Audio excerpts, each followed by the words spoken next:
The hour of 7 p.m. having arrived, I'll call to order this regular meeting of Keene City Council. The meeting is being broadcast live on the City of Keene YouTube channel and Spectrum channel 1302. The video is also streamed on the city's website and is posted by the next business day, barring any technical difficulties. If you'd like to receive an electronic City Council packet to reference while viewing future broadcasts, please contact the City Clerk's office during regular business hours or go to the city's website and subscribe to the city meetings email list. The agenda is also accessible from any mobile device. Will the clerk please call the roll? Brian J. Lake. Here. Michael J. Remy. Here. Gladys Johnson. Here. Michael Giacomo. Here. Randy L. Filio. Here. Robert C. Williams. Here. Philip M. Jones. Andrew M. Madison. Here. Chris E. Roberts. Raleigh C. Ormerod. Here. Bettina A. Chadbourne. Here. Catherine I. Workman. Here. Mitchell H. Greenwald. Thomas F. Powers. Here. All right, thank you. Councilor Bosley is requesting the council's permission to participate remotely for this meeting. Her request did provide the 24-hour notice. If there are no objections, Councilor Bosley, will you please state your name, the reason for your remote participation, and whether or not anyone is in the room with you? Councilor Kate Bosley, I'm traveling for a child's event, and currently no one is in the room with me. All right, thank you, Councilor Bosley. Councilor Filio, will you please lead us in the pledge? Pledge allegiance to the flag of the United States of America and to the republic for which it stands, one nation, under God, indivisible, with liberty and justice for all.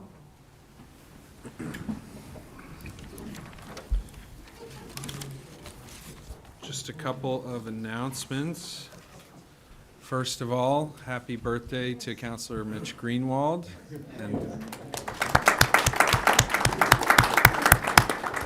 And thank you for celebrating your birthday with us. I'm sure you wouldn't want to do anything else. And just a reminder, the budget process will continue with the FOP Special Committee meeting on Tuesday, May 23rd. This meeting will start at 5:30. The FOP committee is scheduled to make its recommendations at their regular meeting on May 25th. And this meeting will be at their regular time of 6 p.m. And that brings us to the minutes, and I'm looking for a motion from Councilor Powers, second by Councilor Greenwald, please. Thank you, Your Honor. Move to accept the minutes from the May 4th, 2023 regular meeting as printed. Second. We have a motion from Councilor Powers, seconded by Councilor Greenwald. Any discussion on the minutes? Seeing none, are you ready for a vote? Will the clerk please call the roll? Councilor Lake. Yes. Councilor Remy. Yes. Councilor Johnson. Yes. Councilor Giacomo. Yes. Councilor Filio. Yes. Councilor Williams. Yes. Councilor Jones. Yes. Councilor Madison. Yes. Councilor Ormerod. Yes. Councilor Chadbourne. Yes. Councilor Workman. Yes. Councilor Greenwald. Yes. Councilor Bosley. Yes. Councilor Powers. Yes. And that's unanimous. And I would invite Duncan Watson to join me at the front here for a proclamation.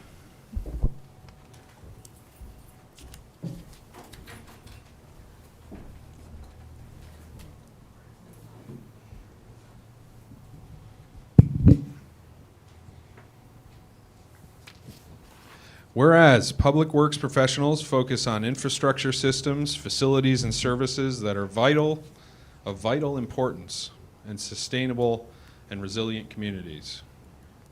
Provide for public works, for public health, high quality of life and well-being of the residents, businesses, and visitors of the City of Keene. And whereas these infrastructure systems, facilities, and services could not be provided without the dedicated efforts of public works professionals, who are engineers, managers, and employees who are responsible for operating, rebuilding, improving, and protecting our city's transportation, drinking water, wastewater, and solid waste systems, public works buildings, and other structures and facilities essential for the daily lives of Keene's residents, businesses, and visitors. And whereas it is in the public interest for the citizens, civic leaders, and children to gain knowledge of and to maintain a progressive interest and understanding of the importance of public works and public works programs in the City of Keene. And whereas the year 2023 marks the 63rd annual National Public Works Week. And this one is called Connecting the World Through Public Works, and is sponsored by the American Public Works Association.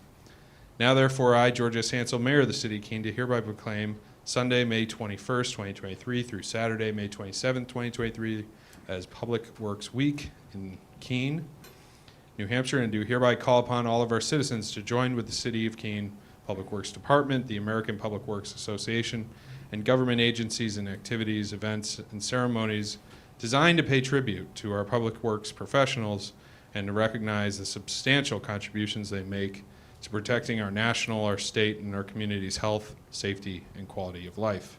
In witness whereof, I hear and do set my hand in the official seal of the City of Keene this 18th day of May, 2023. Thank you very much. It's an honor to be here for this proclamation. I guess you could say that my name, Duncan Watson, my middle name is Pepper, so my initials are DPW. So you could say I was born to work for Public Works. I'm very happy to be here on the behalf of the professionals at Public Works. 24/7, 365 is not just a saying. We're here for the community, and we will be here in the future.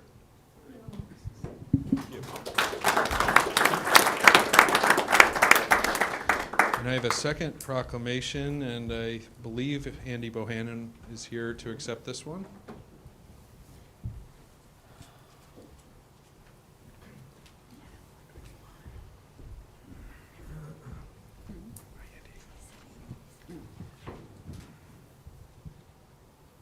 Whereas May 20th, 2023 is the 13th National Kids to Parks Day, organized and launched by the National Park Trust.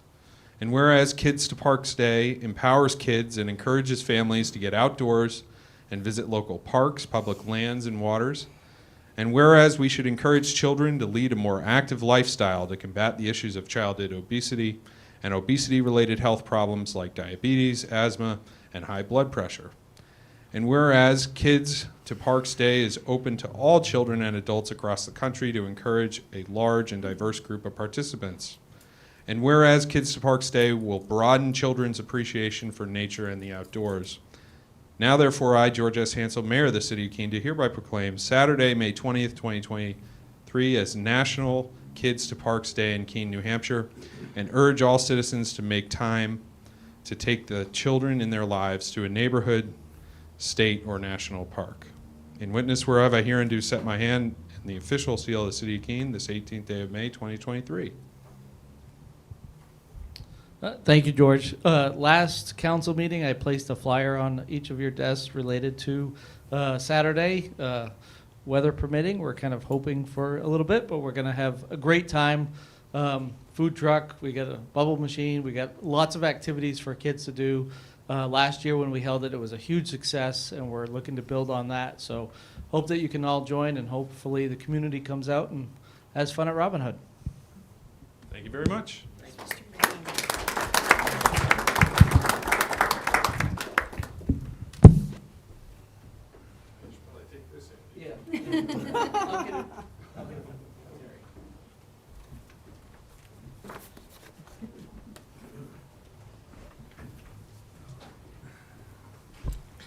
So we're back to our regular agenda, and we have a public hearing, number 1. Notice is hereby given that a public hearing will be held to consider Ordinance 0-2023-06, submitted by the City of Keene Community Development Department. The ordinance proposes to amend Section 1.3.3 of Article 1 and Section 8.4.2 of Article 8 of Chapter 100 Land Development Code of the City Code of Ordinances, to amend the definition of detached accessory dwelling units, ADUs, to modify the dimensional standards for ADUs, and to expand the areas of the city where they are permitted. Per order of the mayor and councilors of the City of Keene, this 20th day of April, 2023. All right, thank you, and I would recognize our Community Development Director, Jesse Rounds, and Evan Clements, our planner, for a description of the ordinance amendment on accessory dwelling units. Good evening, everyone. Evan, do you want to jump in? Certainly. I'll give a brief overview of our proposal. So we're hoping to do a couple of different things in regards to accessory dwelling units as a way to expand the opportunity throughout the city. We're going to be increasing the allowed gross floor area up to 1,000 square feet. We'll be reducing the amount of required parking from 2 parking spaces to 1 parking space. And we will be allowing both attached and detached ADUs for any single-family dwelling in the city that qualifies for an ADU. So we're doing that by changing some definitions and also by changing how we look at accessory dwelling units. As it stands right now, we allow them in certain zoning districts. So part of this change will propose to remove them, the regulation of them from zoning, and basically say if you've got a freestanding single-family home within the city, you're allowed an ADU, either attached or detached, as long as you can meet other zoning dimensional requirements such as lot coverage and setbacks.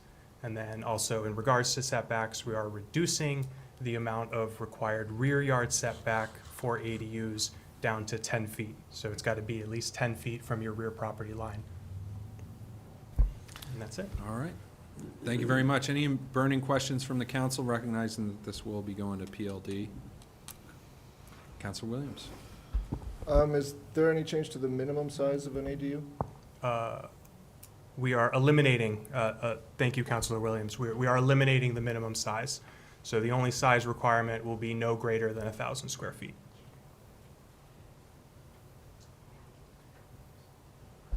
Further questions? All right, I'm going to burn up a little time here while we replace the microphone for the public hearing. This is a public hearing, so I'm open this up to public comments. Would any members of the public like to speak to this issue? Yes. Senator Khan.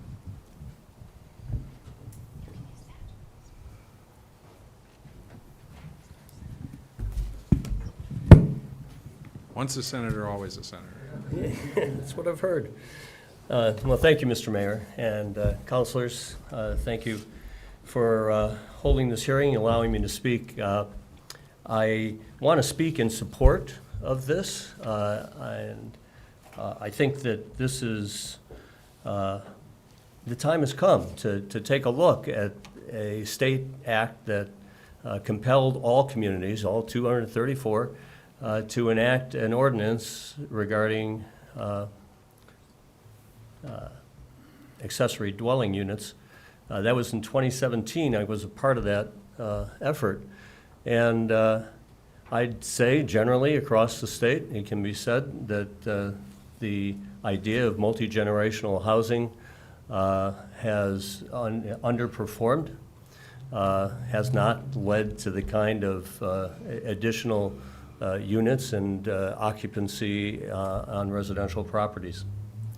That being the case, after 6 years of implementation, it's good to see Keene and you councilors moving in this direction with the support of your staff to review how can accessory dwelling units become part of a solution, a greater part of the solution. So I'm really encouraged to see this.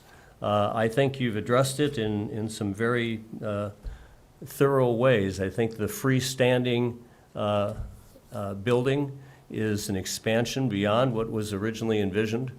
And that is going to open up opportunities, and I'm sure you've seen some of the instances where that applies. It'll eliminate variances. This is a good expansion, I think, with minimal risk. I think that this is adding that the freestanding can have a height that would allow for tiny houses on residential properties, I think, too, is a way to see the expansion in a wise way that does not add additional stress to a property or to city services.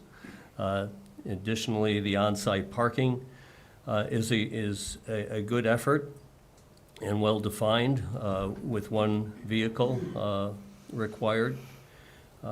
And the equity that is being introduced by allowing this on any residential property and not just restricted to a zone, a residential zone, I think adds some equity to the definitions. So For those reasons, I think this is a timely effort by the city, and I hope that your review will be successful and come back for approval to this body. I'd add one other thought, and it's not necessarily for this today, but one of the acts that I introduced in the Senate, worked with the city on, was an expansion of the Tax Incentives for Development Act 79E, where it was expanded to incorporate residential zones with a tax incentive for improvements on those, to those properties in a designated residential zone. That's entirely up to the city to both make use of that act and to define what a zone would be. But the added value to that property could become an added incentive. You'll need to evaluate whether there are additional costs of ADUs on a site for city services that inhibit that kind of incentive for development. But their tool is there, and it's been put in place since the original ADU Act, and it's one that down the road the city could be giving some thought to implementing. With that, I take any questions, but I think testimony really is here to provide support to this initiative. Thank you. Thank you very much. Anyone else from the public wish to speak to this at this time?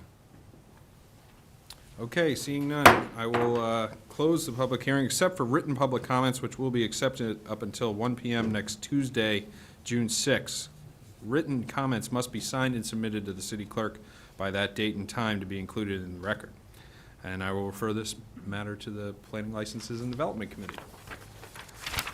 We have a second public hearing. Notice is hereby given that a public hearing will be held before the Keene City Council relating to Ordinance O 2022-19B. The petitioner, the City of Keene Community Development Department, proposes to amend sections of Chapter 100 Land Development Code of the City Code of Ordinances to clarify language within the zoning regulations in Articles 9, 11, and 13 of the LDC, and to amend Section 25.4.3 of Article 25, Application Procedures, to modify the process for amending the sections of the LDC that are outside the zoning regulations. Per order of the Mayor and Councilors of the City of Keene, New Hampshire, this 20th day of April, 2023. All right, and I would recognize our senior planner, Mary Brunner, and once again, our Community Development Director, Jesse Brown. Good evening, Mary Brenner, Senior Planner. So this ordinance has been before you before, so I'm going to keep this pretty high level, but just to give you an update on where this has been. So this ordinance was introduced and first went to City Council for a first reading back in December, and we had a public workshop on it back in January. During the first public workshop, an A version of the ordinance was created to include a proposed change to section 9.2.7.c.2 of Article 9 regarding major parking reduction requests. And there was no public comment at that time. So the A version of the ordinance was went back to City Council for a public hearing, which was held on February 16th. Again, no public comment was received. And then the ordinance was referred to the PLD committee. During the PLD committee discussion, they recommended that City Council refer the ordinance back to the Joint Committee for further review. And City Council agreed with that. However, there was, I believe, an amendment on the floor to amend that motion to clarify that the Joint Committee should consider severing from the ordinance the proposed amendment to add a waiver provision to Article 15. And so that's, I guess you were all there for that piece. And then it was referred back to the Joint Committee, and the second public workshop was held on April 10th, and the Joint Committee ultimately decided to take that recommendation and create a B version of the ordinance. So that portion of Article 15 has been taken out of the proposal. And so tonight is the public hearing on the B version of the ordinance. So given the fact that this ordinance has already been presented and discussed, I I'm happy to answer questions or go through any of the specific proposals. There's a number of different portions within the zoning ordinance where staff felt that some clarification could be added into the ordinance to help explain or clarify what was intended when the regulations were first adopted. Unless anyone has specific questions, I wasn't planning to go into the details tonight. Burning questions, recognizing this will also be going to PLD. Okay, thank you very much. I'll open up the public portion of the public hearing. Any members of the public like to speak to this issue tonight? Okay, seeing none, I'll close the public hearing except for written public comments, which will be accepted up until 1 p.m. next Tuesday, June 6th. Written comments must be signed and submitted to the city clerk by that date and time to be included in the record. I will refer this matter to the Planning, Licenses, and Development Committee, which brings us to communications, number 1. We have a communication from Roger Weinreich of the Keene Downtown Group offering further details relating to the request for funding to facilitate a visit from urban planner Jeff Speck. And we'll accept this communication as informational, number 2. The communication from the owner of Brubaker's Cafe. He's requesting permission to place tables and chairs on the city right-of-way adjacent to their establishment along Wilson Street. I refer this to the city manager, but I'd ask that the city manager give the council an update. I guess there have been some developments on this. Yes, thank you, Your Honor. So today at Agenda Review, we discussed this letter, and part of the issue comes from the original request by Brewbakers to place tables in the right-of-way was approved during COVID when there was expanded emergency authority. So it did not go through the normal process originally, and we had a lot more latitude when we had the emergency powers. And so now Brewbakers is asking to continue that, and they do have an event this weekend, Spring in the Fling, and they've made some improvements to the space.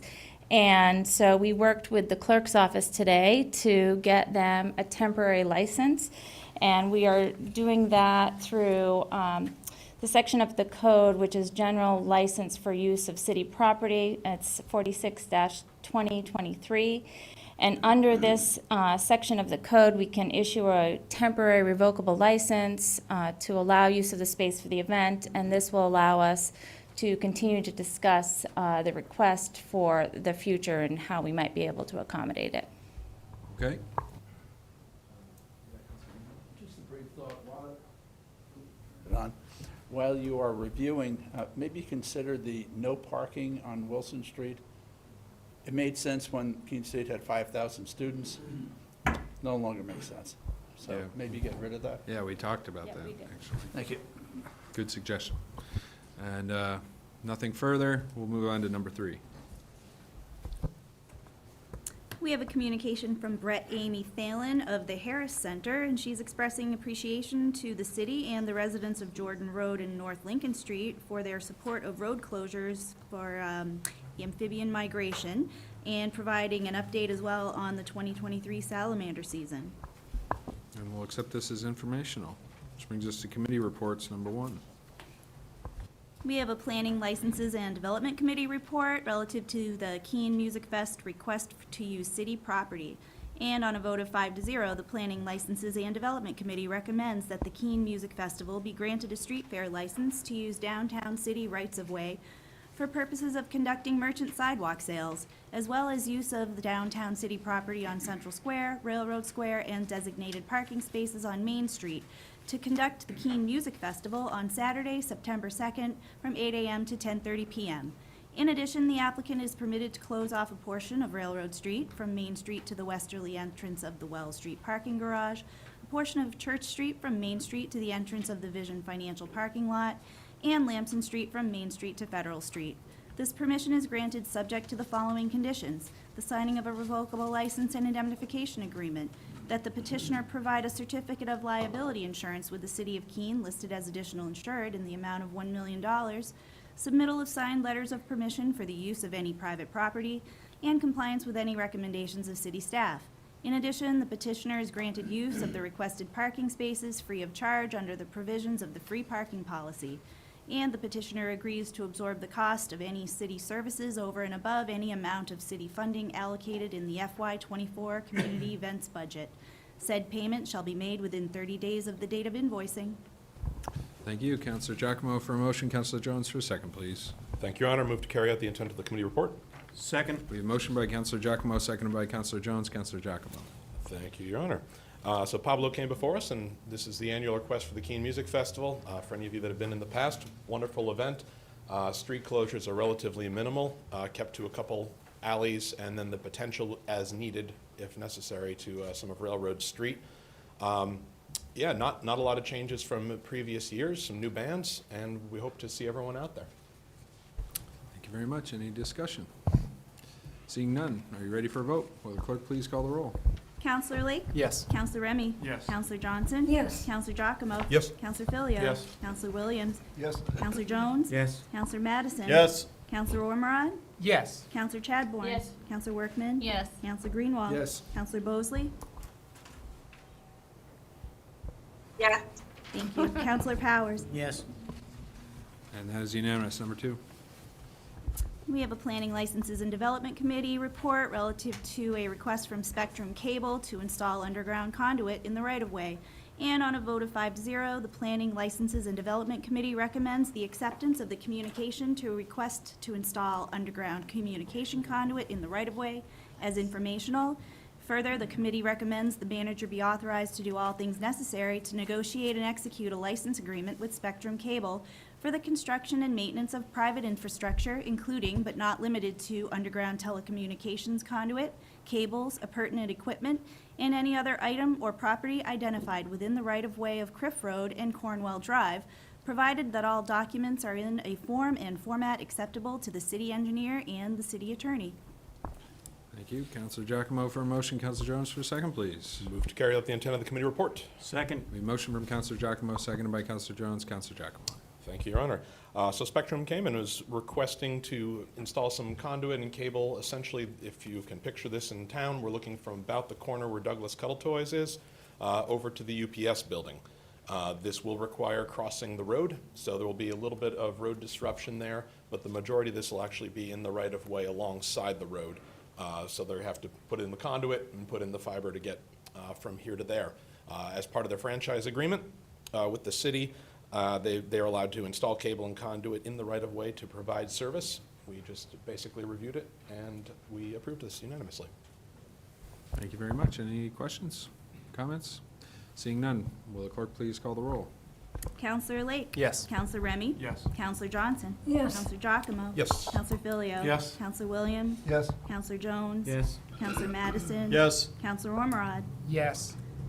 Counselor Chadbourne? Yes. Counselor Workman? Yes. Counselor Greenwald? Yes. Counselor Bosley? Yes. Counselor Powers? Yes.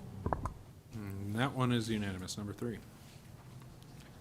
Planning Licenses and Development Committee report relative to a request from Covenant Living of Keene to install private crosswalks on the public right-of-way on Wyman Road. And on a vote of 5-0, the Planning Licenses and Development Committee recommends the acceptance of the communication to request a license to install and maintain 2 private crosswalks on public right-of-way as informational. The committee also recommends that the manager be authorized to do all things necessary to negotiate and execute a license agreement with Covenant Living of Keene for the construction and maintenance of private infrastructure, including but not limited to 2 private crosswalks along with appurtenant pedestrian beacons, signage, pavement markings, and any other item or property identified within the right-of-way of Wyman Road, provided that all documents are in a form and format acceptable to the city engineer and the city attorney. Counselor Giacomo for a motion, Counselor Jones for a second, please. Move to carry out the intent of the committee report. Second. We have a motion from Counselor Giacomo, seconded by Counselor Jones. Counselor Giacomo. Thank you. Covenant Living came before us and are looking to install 2 crosswalks across Wyman Road. Their facility there at Covenant has a lot of the residential on one side of the road, has their health center on the other side of the road, and need some crosswalks there to have better designated space for people to cross. It can be a bit of a drag strip there as you come over the hill. It's kind of nice and straight, and so these will be maintained by Covenant Living, and they're going to be installing them with lights as well, which is something that we had asked about, so they're a little more visible there. Voted unanimously to approve this. Great, thank you, Councilor Jones. Thank you, Your Honor. I think it's great for us to work with Covenant Living. I had the opportunity to do a presentation at a town hall up there a couple weeks ago, and they're actually a city within our city. And there's so many people there who were Keene residents, that own one-family houses in Keene, that have gone into retirement and moved up there. It was great to see old faces, and it's actually a great part of the community, and it's part of our economic development. It's part of our housing crisis. It's doing a lot for us, and I'm glad we can partner with them. I know they're picking up the bill, and we're just allowing them, but it's very nice that we're partnering like this. Agreed, thank you. Further comments or discussion? Yes, Councilor Workman. Thank you, Your Honor. As someone who has tried to cross that street numerous times while visiting Covenant Living, I'm just surprised that this got thought of prior to, so I'm very glad that we're thinking of it now, because it can be dangerous trying to cross that street. Thank you. Thank you. Further discussion? Seeing none, are you ready for a vote? Will the clerk please call the roll? Counselor Lake? Yes. Counselor Remy? Yes. Counselor Johnson? Yes. Counselor Giacomo? Yes. Counselor Filio? Yes. Counselor Williams? Yes. Counselor Jones? Yes. Counselor Madison? Yes. Counselor Ormerod? Yes. Counselor Chadbourne? Yes. Counselor Workman? Yes. Counselor Greenwald? Yes. Counselor Bosley? Yes. Counselor Powers? Yes. And that is unanimous. Number 4. We have an informational report from the Planning Licenses and Development Committee, and this is regarding 2 separate communications received from, one from Peter SBFs and another from Ann Savastano. Ann's also had a petition attached, and they're both relating to the wireless tower at Summer and Middle Streets. And this will be filed as informational. Your Honor, Yes, May I speak to that? Councilor Filio. I realize that we're accepting this as informational, but I will advise the council that this does remain a serious issue. I know there's conflicting reports on both sides, but it's something that's not going to go away, and I just encourage all the council to stay informed on this situation. Thank you. Thank you very much. Number 5. This is another informational report from the Planning Licenses and Development Committee, and this is relative to a communication from Cole Mills in opposition to Ordinance O 2023-02, minimum lot size in the rural zone. And this will also be filed as informational. Number 6. We have a Finance, Organization, and Personnel Committee report relative to a visit from urban designer and author Jeff Speck. And on a vote of 4 to 1, the Finance, Organization, and Personnel Committee recommends that the City Council support a contribution of $5,000 to assist with funding the speaker fee to facilitate a visit from urban planner Jeff Speck regarding planning for walkable cities. Said funding to come from the Downtown Infrastructure Improvement and Reconstruction Project. Councilor Powers for a motion, Councilor Remy for a second, please. Thank you, Your Honor. Move to carry out the intent of the committee report. Second. We have a motion from Councilor Powers, seconded by Councilor Remy. Councilor Powers. Thank you, Your Honor. Roger Weinrich joined us with a few other members of the Downtown Merchants Association and made a request to the city to contribute $5,000 towards a project that they're putting together where they're bringing a planner to come in, somebody that really spends a lot of time in downtowns, and his forte is to make recommendations and advisement for downtown areas, make it a walking downtown. His schedule was open in June, available to the downtown merchants, to the city. So the association got together and put this project together fairly quickly and began some fundraising, and they're asking the city to contribute $5,000 towards the project. It's described to us as a benefit at a good time, certainly a benefit at any time, really, to any community. And in my mind, it would be very beneficial to both the business owners and the city for more information to bring it forward so we can know and understand what our downtown is like, what it takes for business to operate, because we're all in this together. We had a bit of a discussion. We had some public discussion. Ultimately, we voted 4 in favor and 1 opposed. So I'm sure that based on some other comments, there'll be some more discussion this evening. My position was that seemed reasonable for us to be part of a program that's really looking at our downtown in a different fashion. We support a number of programs, downtown community events that are downtown, and anything that would happen that would give us a little more information to make all of this better, to make our business owners in a better position, to bring in folks that will spend their money, buy lunch, park and put some money in the meter, is a good idea. Thank you. Thank you. Councilor Remy? Thank you, Your Honor. I've gone back and forth on this one probably 5 or 6 times this week, including probably 3 times today, on where I was with it. Where I am right now is in the scope of the project that we're about to invest in, one way or the other. It's a drop in the bucket.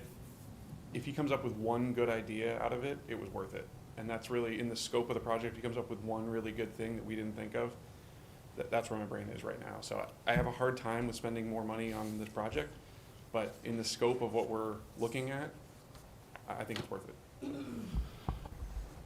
Well, my understanding is it's not going to be more money. It would be from the same amount of money that's already been allocated to the project. Is that correct? Correct. Okay. Yep. Clarifying my statement on that, I know that it's planned to come from here, but there's always like the opportunity that it could overrun or things like that, and this could add to that problem. That's where I'm concerned. Councilor Greenwald? Thank you. Wow, I don't know, $5,000 is $5,000. Whether it's more money or coming out of a budget, it's still $5,000. I could think of 2 other consultants, if you want to bring a whole committee in. I would be happy to listen to what this individual wants to say. And maybe I should start out with, I am a member of the downtown group. No, I was not asked, and no, I will not contribute. If they want to bring someone in, fine. I will listen to anything that someone wants to say. But they're consultants. This, I think, is just going to more confuse what's going on with the project. Stantec is our paid consultant. We're paying them huge money. Throwing another $5,000 to bring in someone else is going to, I just don't see really the value in this. I'm not going to vote in favor of it. I would look forward to hearing from them, and if the downtown group wants to ante up the money, fine. I'll listen to anyone about anything, but I think we need to move forward with the project, and if anything, this is just going to maybe contribute a little more confusion. Councilor Filio?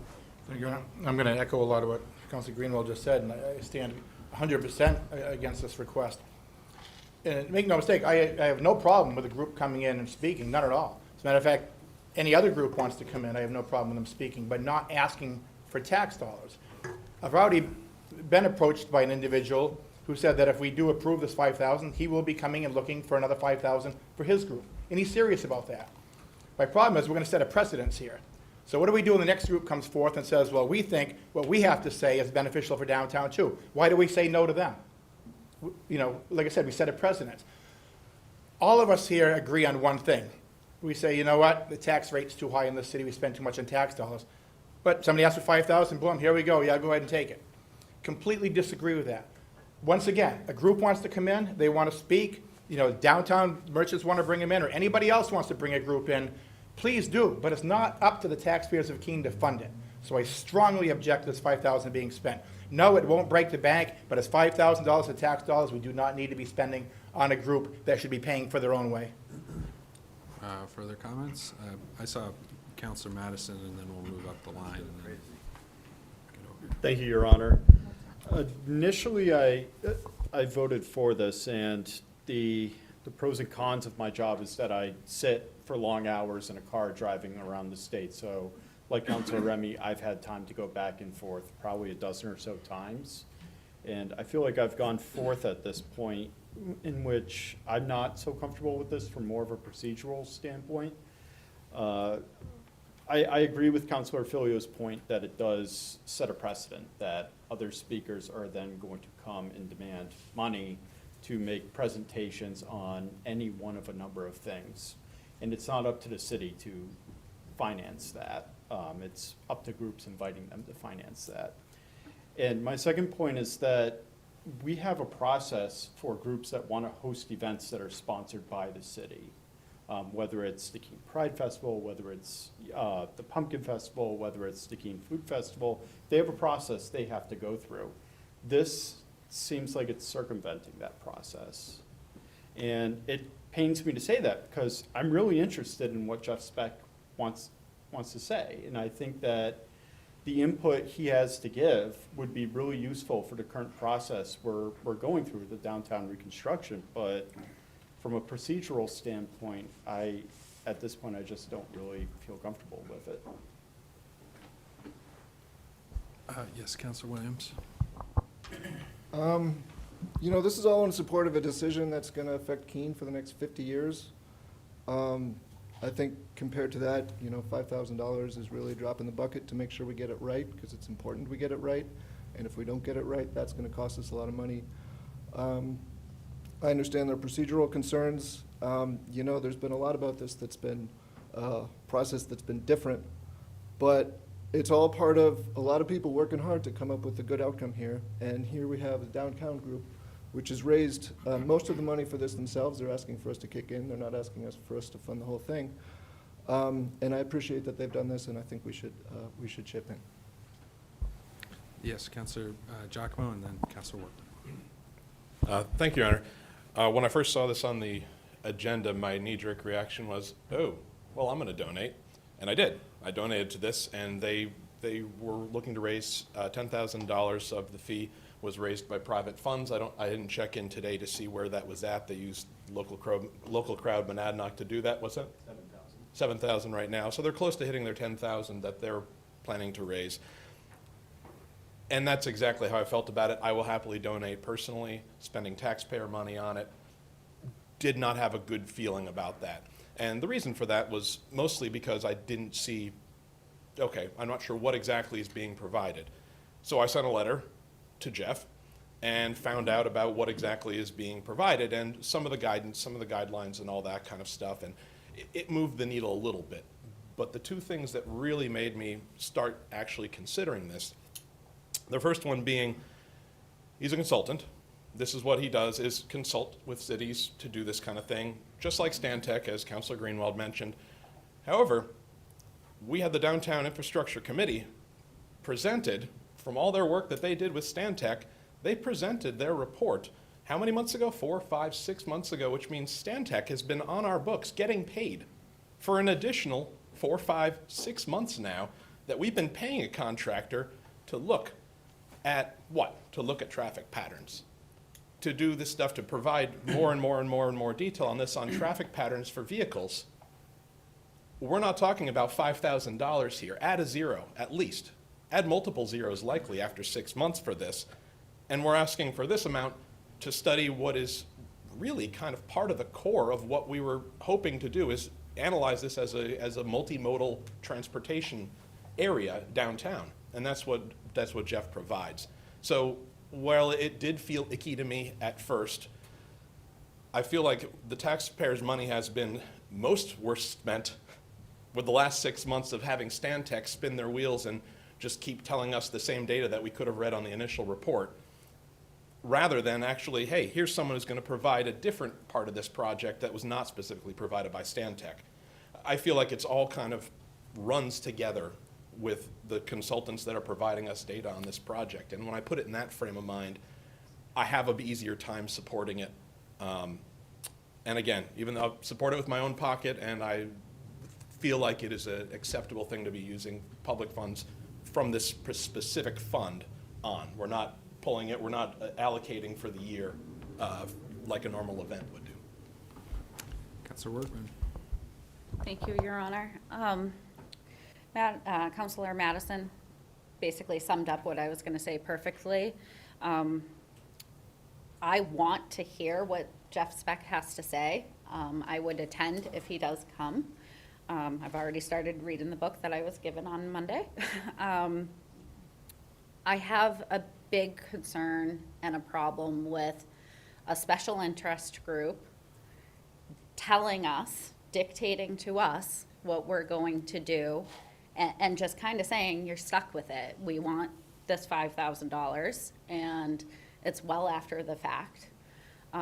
They could have presented this opportunity 6 months ago, 3 months ago, 4 months ago. I do understand that the city manager was brought into the conversation, but I do believe that was quite after the fact when they had already decided that he was coming.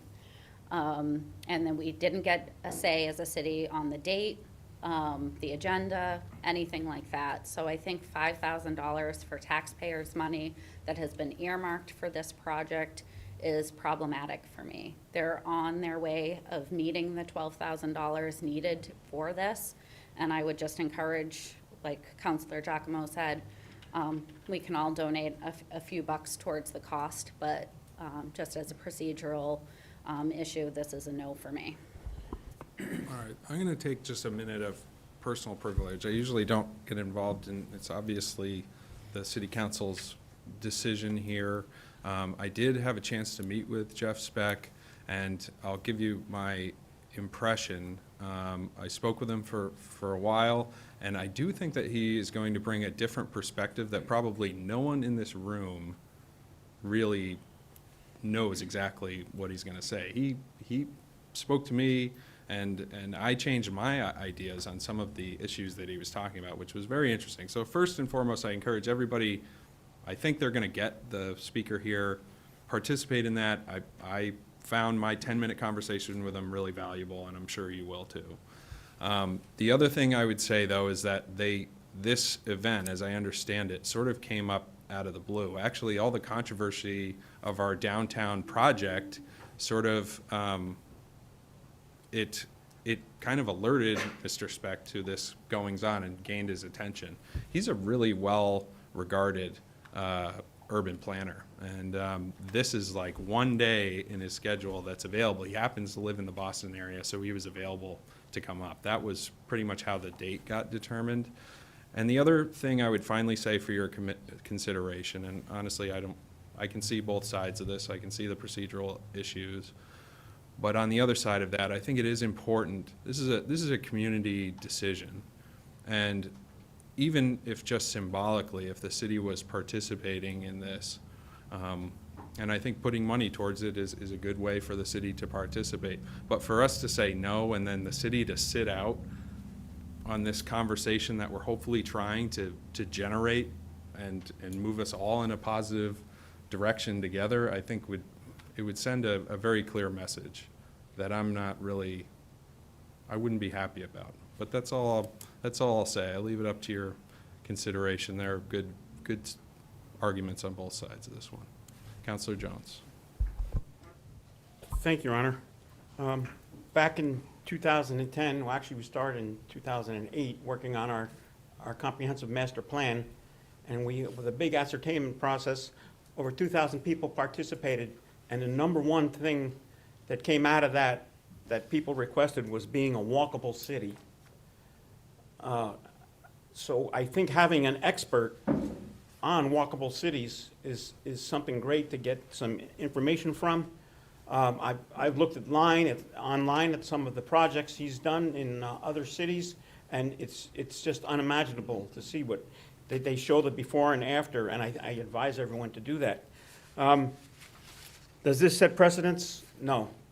Back when, before we had roundabouts, and a lot of people were against the city putting in roundabouts, we shared the cost of a gentleman named Barry Crown coming in from England and his Rodel software. And a matter of fact, he came twice, and it was a shared cost. There were private citizens as well as the city paying for it. And it worked out. It was actually the convincing part that got us to do roundabouts in Keene, and we were the first city to actually start doing roundabouts in Keene. So I think we can get some benefit from this.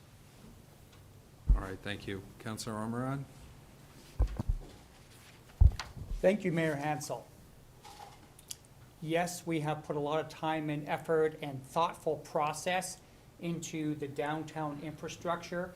It's gone through the process. We have a large, feels a little bit like a mechanical beast. It was put to the test with public input, and we found some holes in that model and the assumptions that we were making. And one of those holes was the walkability, the input of the families with young children who cannot come out every evening and tell us their piece.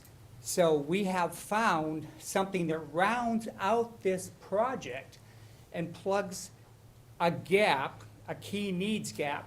So I'm going to support the city contributing towards bringing Jeff Speck, so the whole town can participate and see.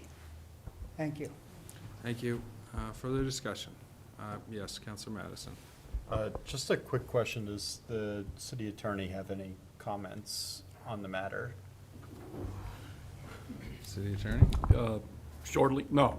This is a legislative decision that you are free to make or not make. It's up to you. Thank you. Yeah, Councilor Workman. Thank you, Your Honor. My understanding is this wasn't going to be open to the full city. I don't know if it's going to be recorded. That wasn't clear. If it's going to be a live broadcast. Okay. I did hear that only room for 150 people would be able to attend. So if it is going to be a live broadcast, then I guess I changed my opinion on that. So thank you. All right, thank you. Councilor Johnson. Thank you, Your Honor. I have one quick question. Will this conversation include, the bicycle issue? I think it could. I mean, I think he's probably gonna present some work that he's done, I expect, in some other cities and show some examples. And I think it goes beyond just our downtown project. I think this is like more, it's broader than that, potentially. Thank you. Yeah.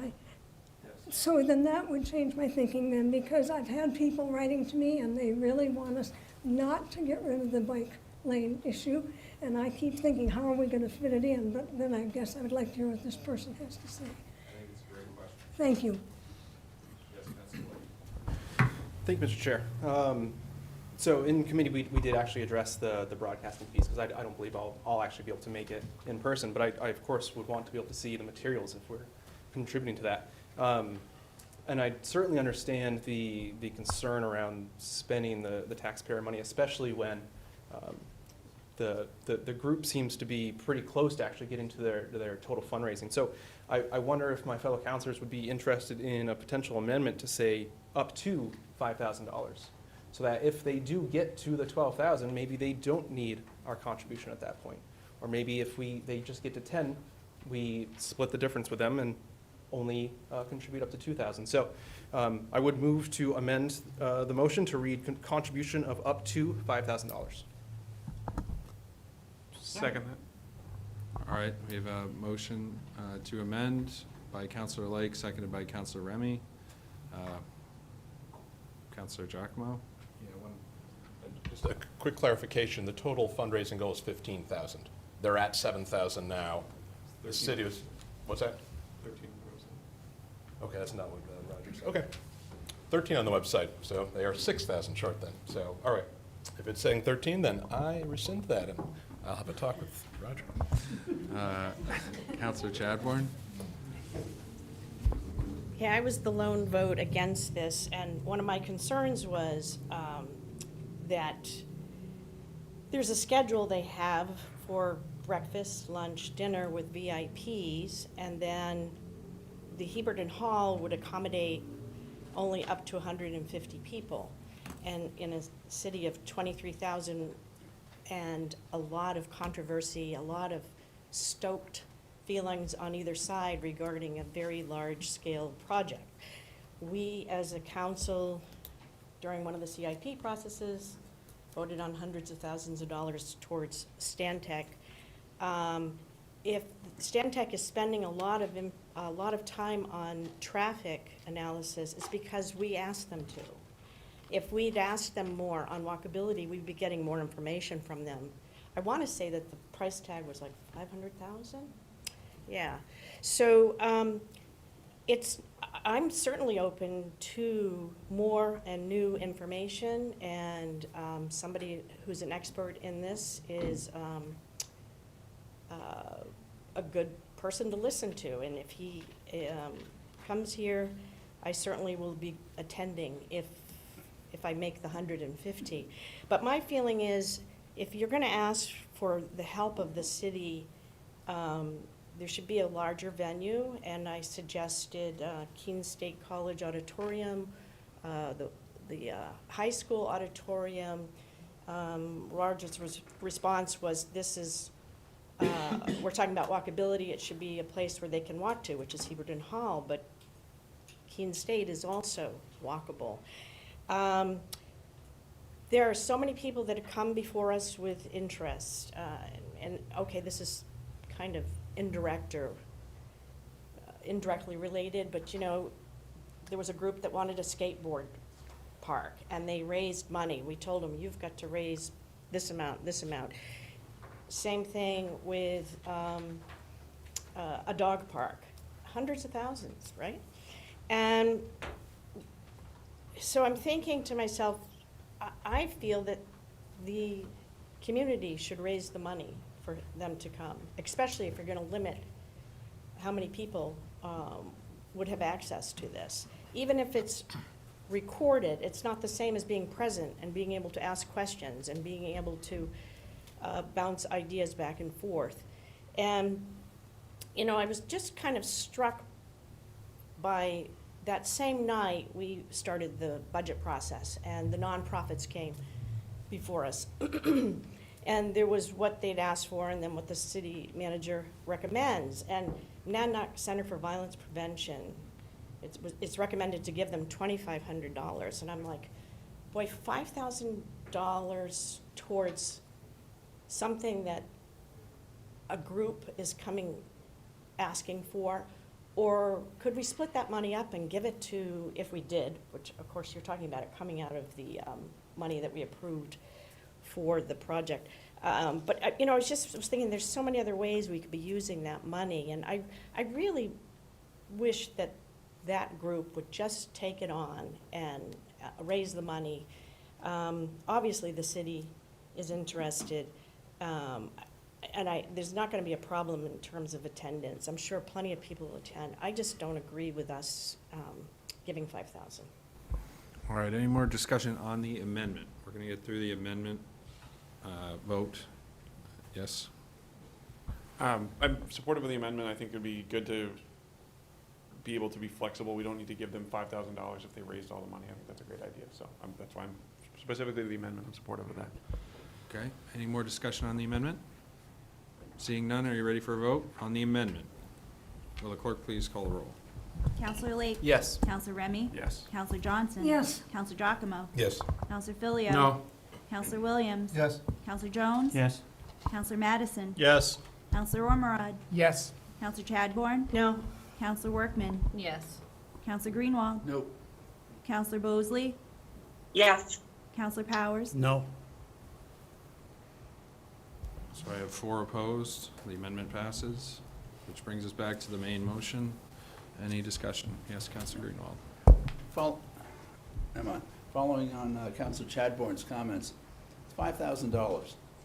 We make a whole lot of conversation about $5,000 for one of the nonprofit organizations. It's the taxpayers' money. We have not appropriated any money for this huge project that will be the FOP job that's coming. If the will of this council is we want to put $5,000 to this group, I'm sorry I don't remember the individual's name, but there's been a consultant who is a local guy that moved to California who has been sending me emails and suggestions. I'm sure he'll love to come to Keene, and you will hear his name because I will ask for money for his airfare at the next meeting. We might as well hear from everybody. What are we doing? We hired Stantec. If you don't have confidence in Stantec, own up to it. If you want more information, it's great. Read anything, and if the downtown merchants want to bring in this individual, fine. But I also have a lot of confidence in this other guy whose name escapes me. But again, you will hear his name because I will ask for the same funding to fly him in. All right, Councilor Filio. Once again, I'm going to echo what Councilor Greenwald just said. We will be getting another request. And so what do we say? We don't like what this person said more than the other person? So where do we distinguish it? As a council, we say we're going to give one group $5,000, but we really don't think we're gonna like what this group's gonna say, so we're not gonna give them 5,000. Or do we? And do we get the next group 5,000? And how far down the road does this go? We know we've heard the city manager say, can we wrap this up, please, so I can go out and get some grant money? So how far down the road is all this gonna put us when group after group after group come in and start asking for money? Councilor Greenwell is right. This won't be the last one. We're gonna have to discuss this again. I think, Councilor Madison made a good point that, we've gone completely out of policy here of how we're doing this. This is just, we've done this on the fly. That's a dangerous precedent, because you're saying, well, we like this. Well, the next one might come along and say, well, we don't like this, so we're not gonna do it. Make no mistake, this will set a precedent. In next week, or 2 weeks, when the next group asks for 5,000, what's the city attorney gonna say? What are we gonna say? We don't think we like what this person has to say. And as we pointed out tonight, on the fly, we don't really know how much they've raised yet. And once again, I don't mind their coming here, I really don't. They have information to offer, that's fine. But even right now, we're looking on the website, how much have they raised? We don't know. How much have they raised? Right here. Well, there they go. So they're almost there. So they can raise their own money. This is not a tax dollar appropriation that's done in the right way. This sets a very dangerous precedent that any week, on the fly, we can just come up and say, hey, let's just give $5,000, $10,000 to this group. This group's welcome to Keene. I hope they come. I hope they offer some good input. It's not up to the taxpayers to fund it. All right, are we ready for a vote now? Yes, Councilor Giacomo. Thank you. I'm sure if this group had 6 months, had 8 months to fundraise properly for this, I'm sure they would have appropriated the entire amount. The fact of the matter is, this is a time-sensitive thing for them. There is a hole in the schedule in the middle of the time when we are actually trying to plan this project out. And that's why the timing is as it is. That's why the amount is as it is. They estimated how much they could raise before this council meeting, and they nailed it pretty much accurately. And so that's where that all came from. As far as bringing in other experts, fine, we can, and that is our job as councilors to decide whether or not this is someone that we want to pay for. This guy happened to have written the seminal book on urban planning for multimodal transportation. It was 12, 13 years ago written. It is a bestseller, and he literally is the voice of this, like, nationally. That's why he is someone that they are bringing forward. He's not some schmo that rides a bike and thinks he knows things about cities. Actually an expert in the field. And again, as much as icky as I did feel originally, I do feel this is actually something that is important. And I don't think we're not setting a precedent, as Councilor Jones had already mentioned here.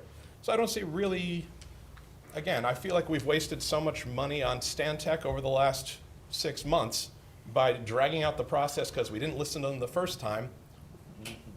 Why don't we spend 1/100th of that to bring in someone that can actually speak to the bicycles and pedestrians specifically, and an actual expert in that field specifically? That's where I'm at with it. Didn't expect to speak so much in this one tonight. Sorry. I'll stop now. Okay, all right. Councilor Chadbourne and then Councilor Greenwald. I just want to say, 150 people will be allowed to hear him in Heberton Hall. Councilor Greenwald. Okay, as long as we're going so totally inappropriate, I don't know anyone who gets paid $20,000 for one day's presentation. I don't. I All said right, it was inappropriate. Okay. All right, are we gonna We're done. have folks made up their minds at this point? Yeah, get it over with. Okay, Councilor Powers. Thank you, Your Honor. Just before we vote, let's make sure we understand what we're voting for. What's the message we're gonna send here? If you raise your money, downtown merchants, you get to $12,000 or 13, whatever that is, you're not getting anything from the city of Keene. So our real motion is we're gonna make up the difference. Our real message here is we're making up the difference. So I just want everybody to remember what we're doing. We may not be giving any money away, but we also said, we'd like to hear from you. For 150. All right, enough. We're gonna move this to a vote, if that's okay with everyone. Are you ready for a vote? Will the clerk please call the roll? Counselor Late? Yes. Counselor Remy? Yes. Counselor Johnson? Yes. Counselor Giacomo? Yes. Counselor Filio? No. Counselor Williams? Yes. Counselor Jones? Yes. Counselor Madison? Yes. Counselor Ormerod? Yes. Counselor Chadbourne? No. Counselor Workman? No. Counselor Greenwald? Absolutely no. Counselor Bosley? No. Counselor Powers? Yes. All right, so I've got 5 opposed, so the motion passes. All right, that moves us on to number 7. We have a Finance, Organization, and Personnel Committee report relative to acceptance of a donation, or of a grant, and on a vote of 5-0, the Finance, Organization, and Personnel Committee recommends the city manager be authorized to do all things necessary to accept and expend the 2023 wellness grant from Health Trust of $2,100 to be used for employee wellness activities. Looking to Counselor Powers for a motion, Counselor Remy for a second, please. Thank you, Your Honor. Move to carry out the intent of the committee report. Second. We have a motion from Counselor Powers, seconded by Counselor Remy. Counselor Powers. So this is a grant. This is $2,100 coming our way. It's for our wellness programs. You know, every year, throughout the year, all the department heads and HR department works hard to ensure that our employees are able to do their job. And one of the ways you do that is to have a number of programs that work with wellness to help prevent illness, injury, et cetera. So the $2,100 that we're getting this time is very beneficial. It helps with the blood drawings, the health fairs that are held, things of that nature. So recommend that the city manager be authorized to accept the funds, $2,100 this year. We got a little extra. And this is part of a revolving fund for our Health Trust program. So if it doesn't all get expended on programs in this particular fiscal year, it'll be available continuously for these programs. Thank you. Thank you very much. Any discussion? Seeing none, are you ready for a vote? Will the clerk please call the roll? Counselor Lake? Yes. Counselor Remy? Yes. Counselor Johnson? Yes. Counselor Giacomo? Yes. Counselor Filio? Yes. Counselor Williams? Yes. Counselor Jones? Yes. Counselor Madison? Yes. Counselor Ormerod? Yes. Counselor Chadbourne? Yes. Counselor Workman? Yes. Counselor Greenwald? Yes. Counselor Bosley? Yes. Counselor Powers? Yes. And that is unanimous. Number 8. We have a Finance, Organization, and Personnel Committee report relative to acceptance of a donation, and on a vote of 5-0, the Finance, Organization, and Personnel Committee recommends that the manager be authorized to do all things necessary to accept a donation of a tool shed from Cheshire County Conservation District for the community gardens located behind the Monadnock View Cemetery. Counselor Powers for a motion, Counselor Remy for a second, please. Thank you, Your Honor. Move to carry out the intent of the committee report. Second. We have a motion by Counselor Powers, seconded by Counselor Remy. Counselor Powers. Cheshire County Conservation District has been very nice, very beneficial to us for this work shed out at the cemetery. You know that over the past couple of years, there have been a couple of programs to build some gardens out there for folks to use. There are a number of apartment buildings right around the cemetery, and others are using them. To the point, there are 52 plots. It's full, and I'm sure there's going to be some folks coming forward to add to that particular area. We've added water, and by having this tool shed there, it makes it more available for those that are coming into the site, that they can leave their tools. The tools will be available. They even be shared amongst them, but it's much more organized when you have this available. So recommend that the city council recommend the manager be authorized to accept this donation. Thank you. Thank you. Any discussion? Seeing none, are you ready for a vote? Will the clerk please call the roll? Counselor Lake? Yes. Counselor Remy? Yes. Counselor Johnson? Yes. Counselor Giacomo? Yes. Counselor Filio? Yes. Counselor Williams? Yes. Counselor Jones? Yes. Counselor Madison? Yes. Counselor Ormerod? Yes. Counselor Chadbourne? Yes. Counselor Workman? Yes. Counselor Greenwald? Yes. Counselor Bosley? Yes. Counselor Powers? Yes. That is unanimous. Number 9. The Finance, Organization, and Personnel Committee report relative to contract for design services, concept plan for Robin Hood Park.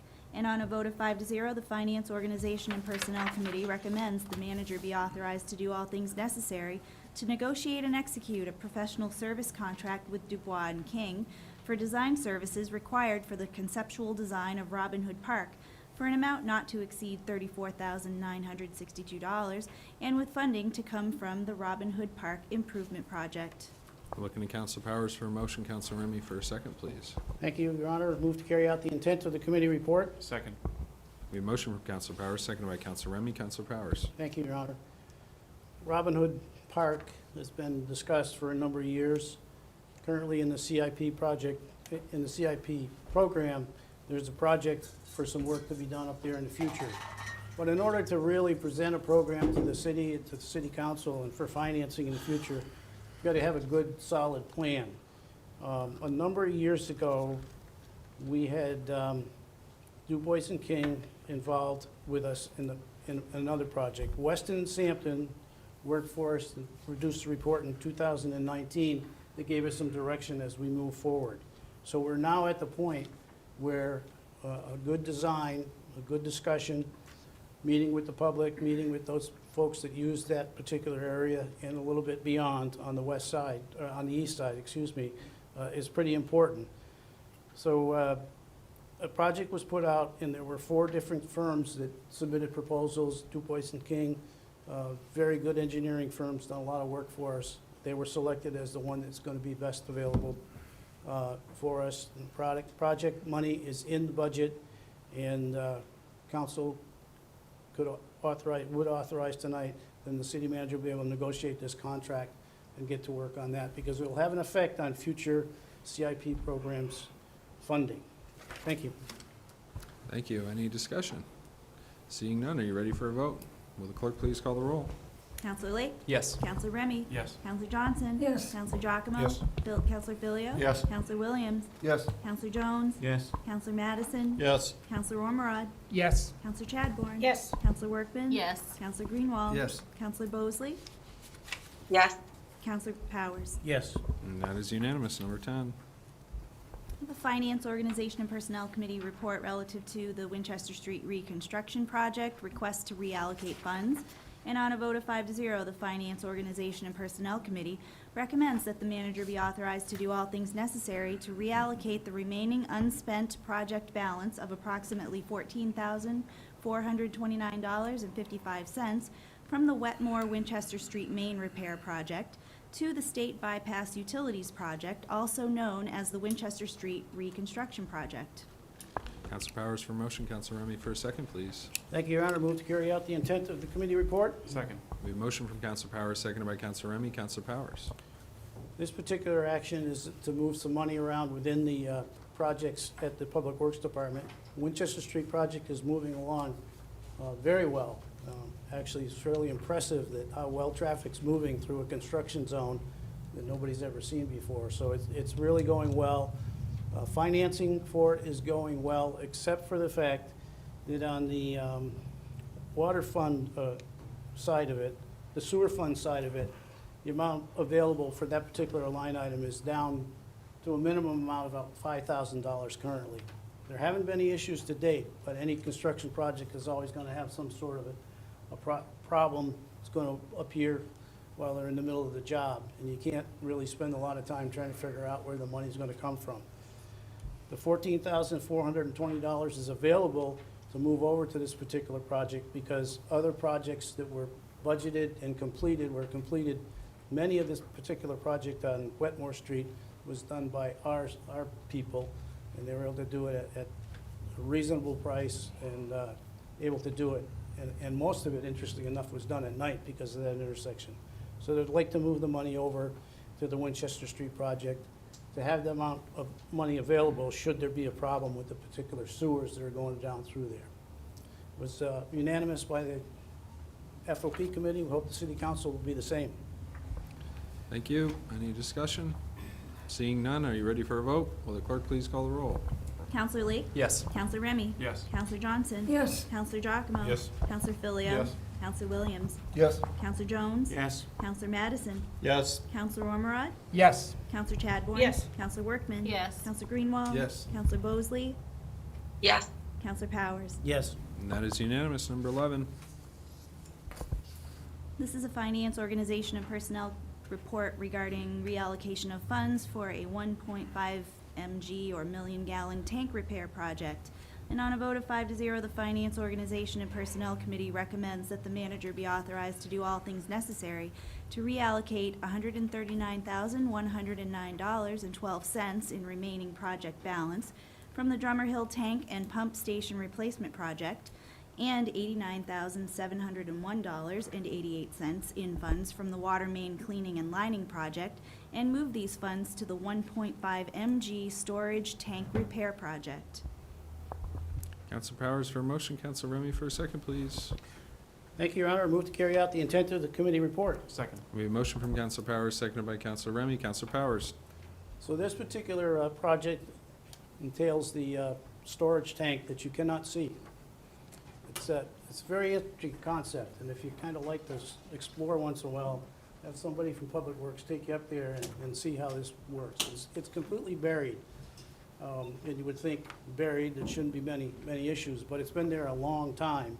So they've done a lot of engineering research, and there's a number of projects there for improvements that they'd like to do. However, like every other project we've been involved in, the cost of doing the project as designed early on is pretty exorbitant. So they went back through and really qualified the ones that are the most important that needed to be addressed, and went out to bid again. And once again, the bids came in. There were two bids, both fairly high, but they were able to engineer and put together a project to be within a reasonable amount of money, provided this $139,000 and the $89,000 can be moved from two projects that are complete and do not need the residual.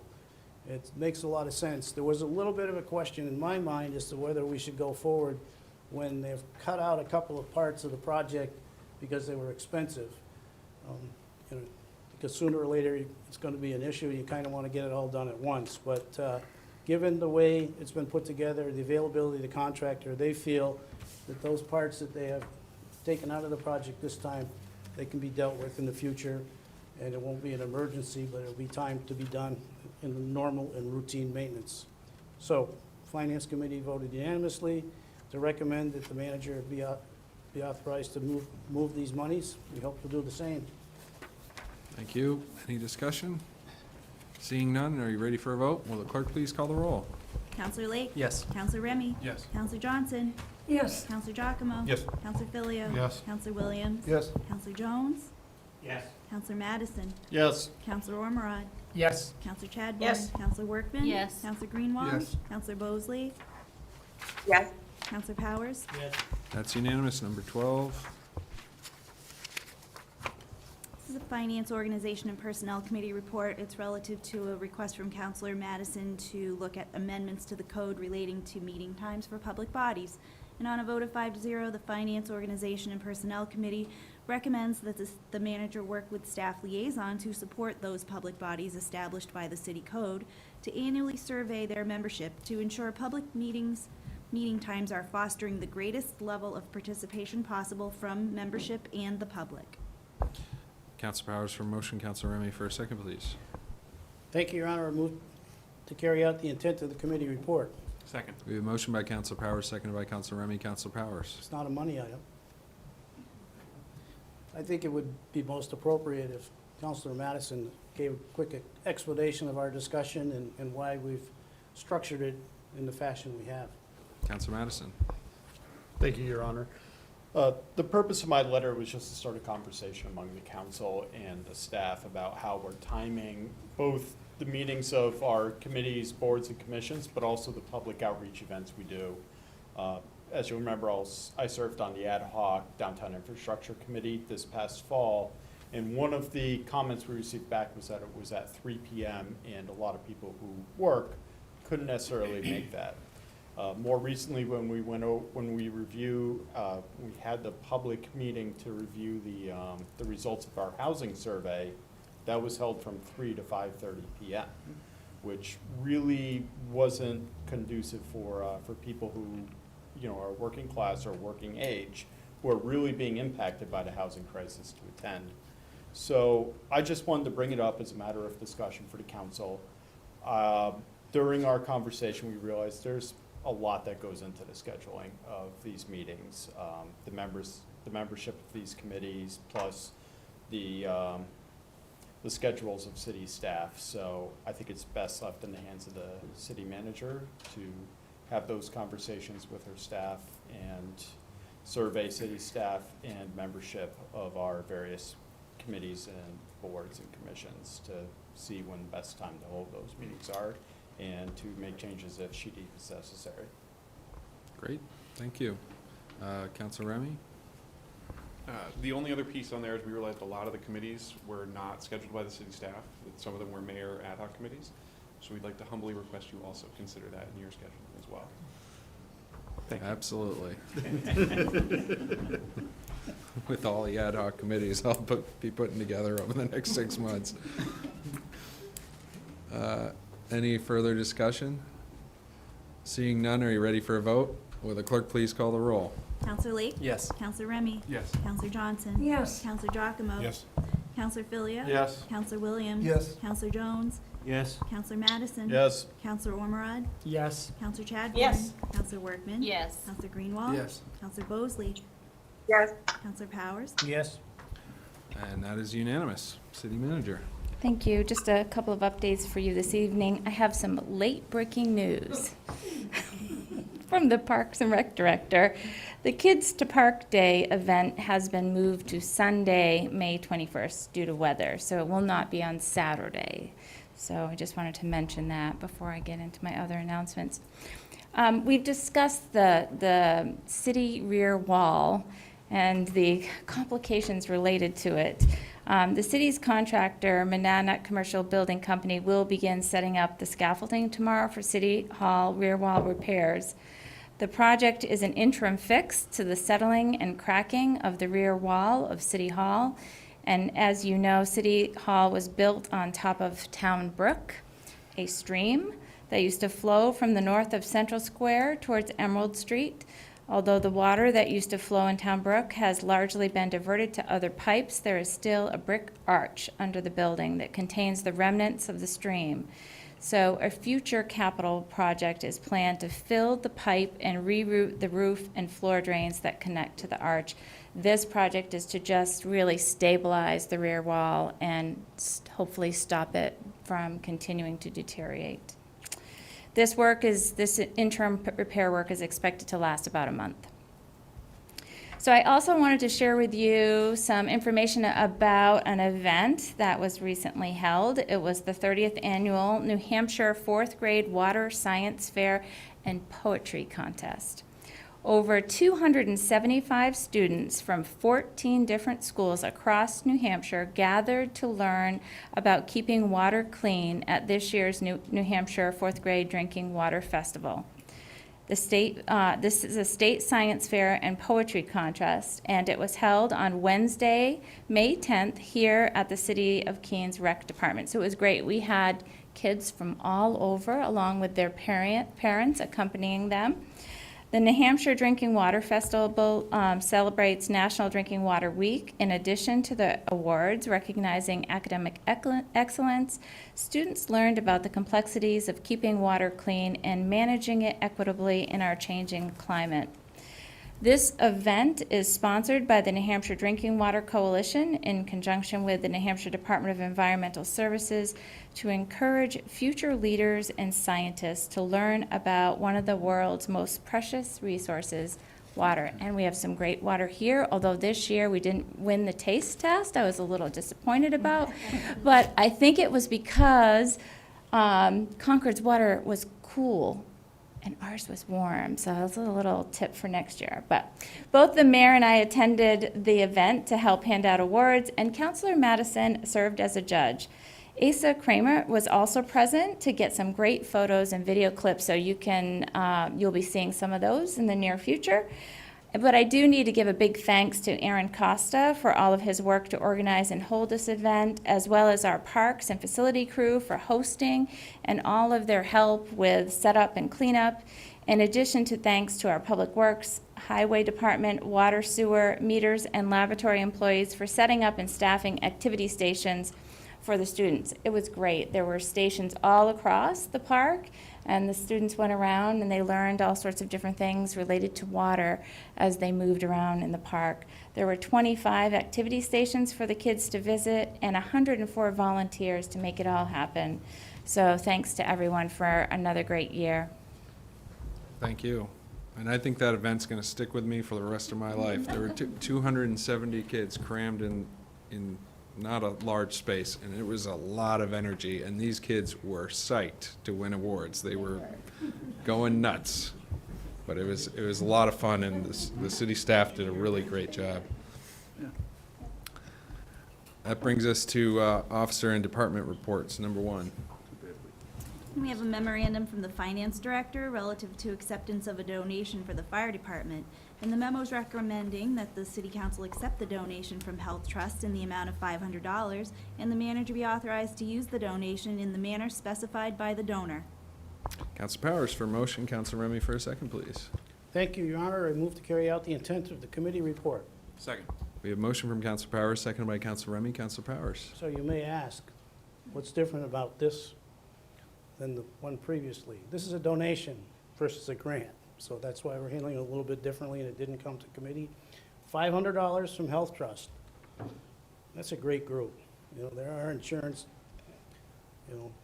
agents, and they're really looking out for us. So $500 has been donated specifically for the purpose of wellness at the fire department. Recommend that we approve this quickly. Thank you very much. Any discussion?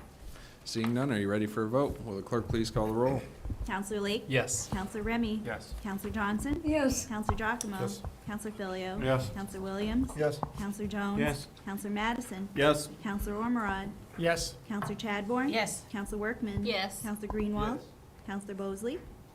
Yes. Counselor Powers? Yes. And that's unanimous. Which brings us to ordinances for first reading, number 1. We have a memorandum from the Human Resources Director, and along with that, we have Ordinance O 2023-11, an ordinance relating to class allocation and salary schedules. This will be referred to the Finance, Organization, and Personnel Committee. And we have ordinances for second reading, number 1. We have a Planning Licenses and Development Committee report relative to Ordinance O 2023-02. And on a vote of 4-0, the Planning Licenses and Development Committee recommends the adoption of Ordinance O 2023-02.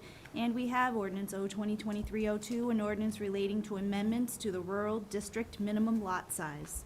I'm looking to Councilor Giacomo for a motion. Councilor Jones for a second, please. Thank you, Your Honor. Move to recommend the adoption of ordinance O 2023-02.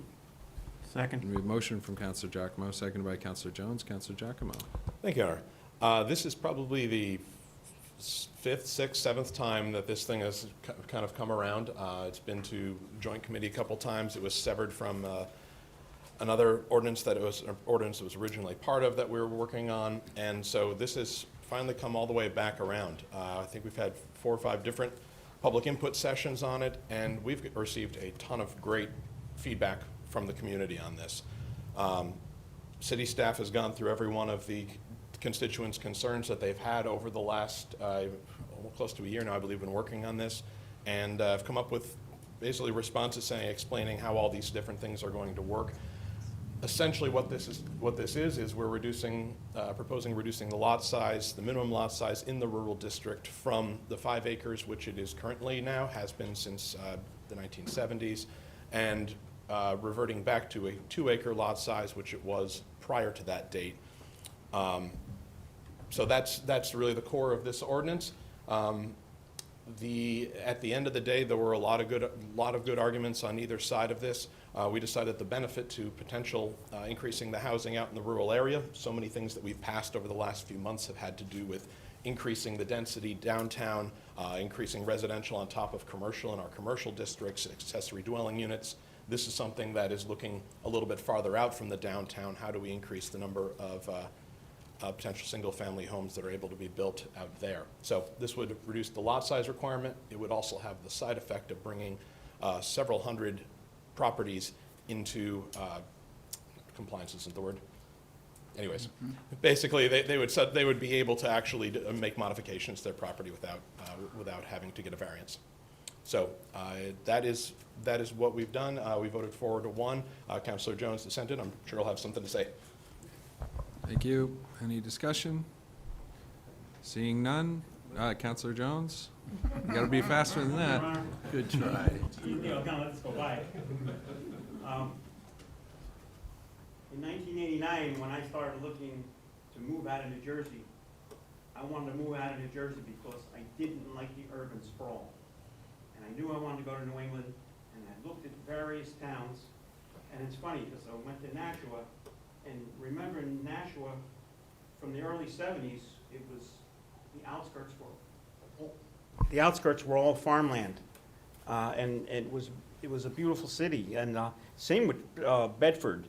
And I was wondering when I looked in the 80s why that was there no more. It was all urban sprawl. And then I visited Keene, and I met with the planning director. His name was Peter something. Peter Reiner. And I said, how are you protecting us from urban sprawl? And he said, well, in the 70s, we put this ordinance in, making it 5 acres. And that seems to work.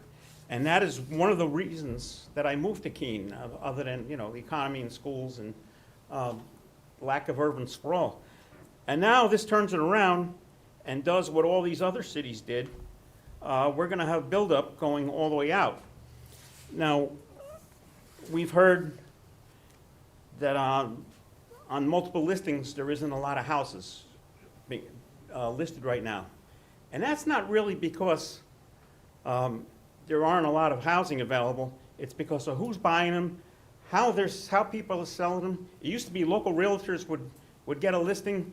They would put it on multiple listing service so they could, which cost them money, by the way, so they could share it with other realtors and help find a buyer because other people had buyers on their list.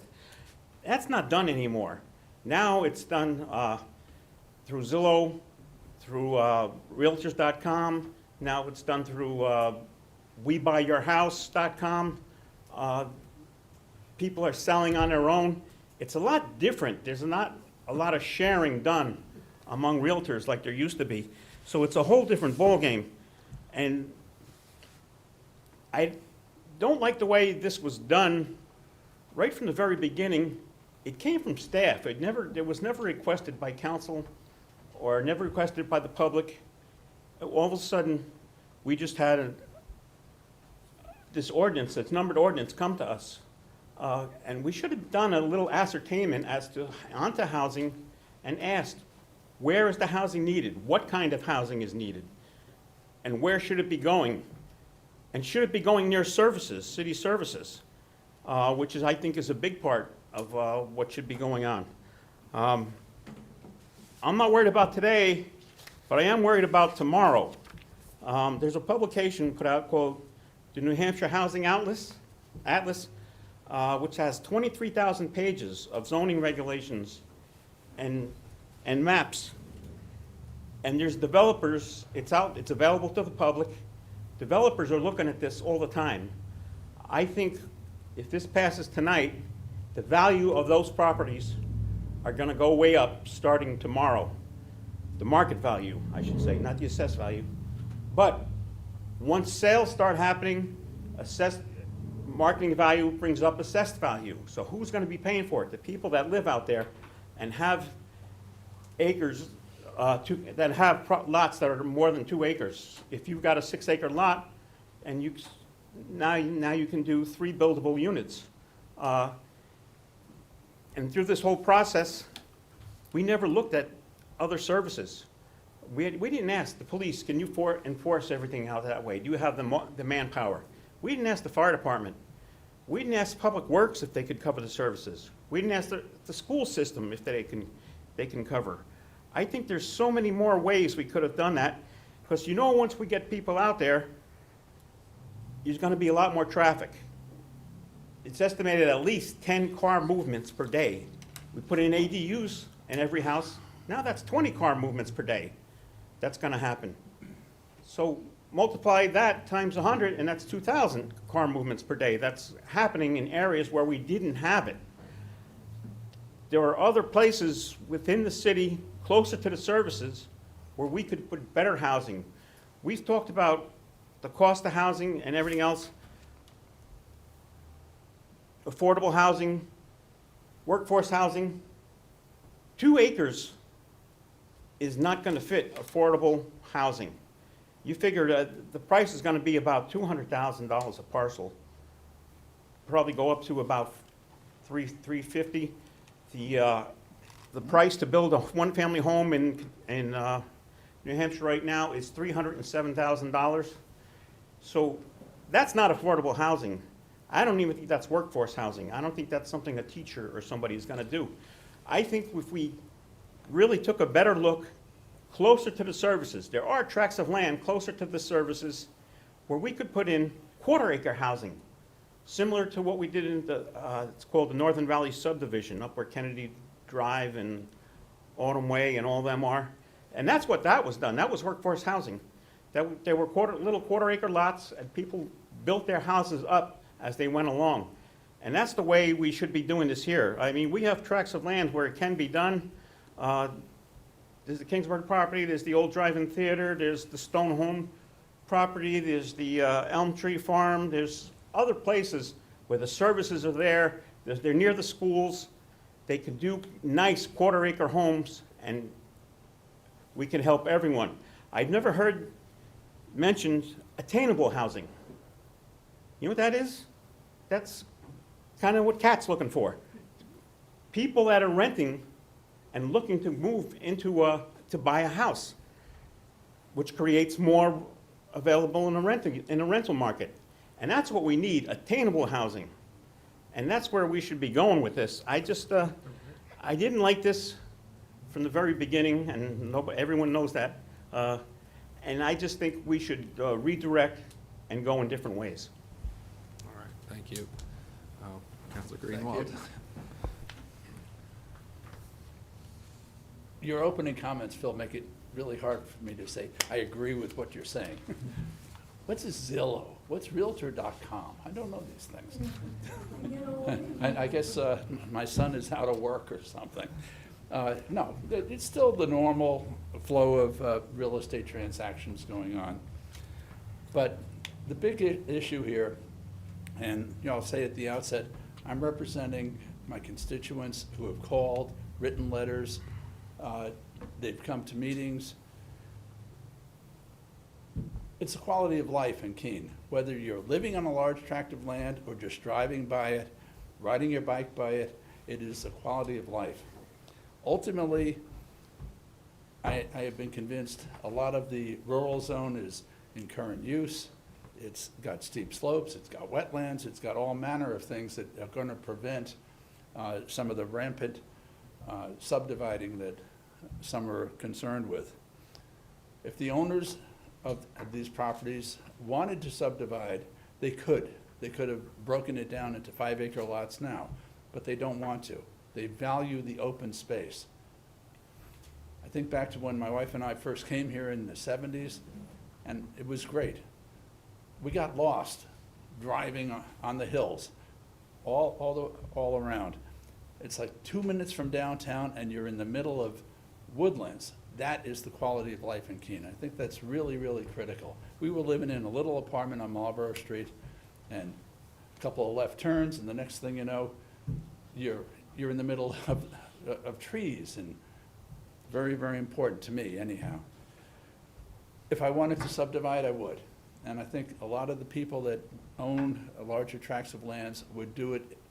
But the concern really is when they want to pass it on and when they want to sell, and a developer comes along and boom, you put up a road, and suddenly a 20-acre tract, which you thought could only get maybe 1 or 2 little lots, can be with a road and lots going in sideways. You can wind up with a lot of density. And as Phil was saying, the services aren't there. It's not affordable housing. Don't deceive yourself in any way. By the time you have put in a septic system, a well, and all of these properties will require residential sprinkler systems, it's going to be an expensive house. I go back to the quality of life, and please try to protect it. I don't count votes around the room, but there's a lot of concern from a lot of folks that want to protect it. So please think. As Phil was saying, Councilor Jones was saying, we need density, we need apartment buildings, we need more density downtown, but keep the important quality of life that we all hopefully value. Councilor Workman. Thank you, Your Honor. I think this ordinance, again, just creates equality amongst the city as far as changing the ordinance. We're looking at different neighborhoods and areas all throughout the city. The rural district is just the next one on the chopping block, so to speak. Hate to use that terminology when we're reducing acreage, but maybe it's appropriate. But it gives property owners autonomy over their property. If all the property owners who came here, who live in the rural district, who were opposed to this, they don't have to do anything to their 5-acre lots. You do not have to subdivide if you don't want to. But it gives the property owners who do that autonomy and that opportunity to do so. Not for a second do I think this is going to cure our housing crisis. I don't think it's going to create the housing stock that we need right now more but housing is housing. So if it's going to incrementally move that needle to where we need to move it, then I'm all for that. As far as the market now and prices being outrageous, the people you have to blame for those prices, and I hate to say this, are the sellers, who are Keene residents who, for whatever reason, they're taking the higher bids. They're taking the out-of-town money. So don't be mad at the council for creating more opportunity and giving more autonomy to property owners. Really look at your neighbors. Ask the questions when you see the for sale sign on their houses. Are you planning on what is the buyer you're trying to bring in? I just think that we should be looking at the bigger picture of things. Thank you. Thank you. Councilor Madison? Thank you, Your Honor. Councilor Greenwald and Councilor Jones are representing their constituents, and I respect that. I'm going to represent mine, the people who live in a north central neighborhood who have been struggling with rents that are blowing out of control, who are being removed from their homes so out-of-state buyers can buy them and then turn them into short-term rentals, of which we have 23 in our neighborhood right now. I'm going to represent the people like me and like Councilor Workman who have been struggling to buy a home for the last 3 years, only to see double-digit increases every year and our chance to actually own a home disappear, even though we make decent wages, well above the average wage for this area. It's ridiculous. A 2-acre zoning in the rural district is not going to turn this into urban sprawl. The apocalyptical environmental disasters we heard that are guaranteed to happen are not going to happen. How do I know? I have an advanced degree in that. What I see is a part of the town that was really delineated to protect the city's wealthy. And for me, it's frustrating when I live in the center of town and I see housing removed by fire. I see 5-unit apartment buildings and single-family homes bought by out-of-state buyers and then turned into mini hotels, often in violation of local ordinance and building codes. Hey, Jesse. It's frustrating. So I'm going to support this, and I hope those of you who have been campaigning for housing, who have been frustrated by the current housing situation in New Hampshire for the last 3 years, will support this as well. Thank you. Councilor Mosley? Well, I'm going to try this. I'm hoping that I'm coming across, but I've been a big advocate for this from the beginning, and I would just like to answer a couple of those questions that I've heard tonight. We did ask for this. This is not something staff just randomly brought to us. We have been telling them to provide solutions to this crisis that we're in, and we now have an entire housing analysis that indicates that this ordinance is one solution to solve part of this bigger problem. And I just want to point out that, I live on a rural road, and I invite all of you to come and drive down Gun Road. Gun Road has multiple 2-acre lots that were grandfathered before the acreage change in the 70s, I'm sure. And I couldn't expect a single one of you to drive down that road and think to yourself that that environment has been ruined.